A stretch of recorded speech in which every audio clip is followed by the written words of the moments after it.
இயேசுவின் அன்பு இதயங்களுக்கு காலை வணக்கம்.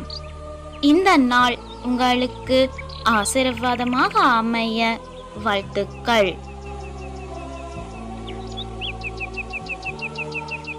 இப்புதிய நாளுக்கான ஆசீர்வாத இறைவசனம் எசாயா அதிகாரம் 40 இறை வார்த்தை 29.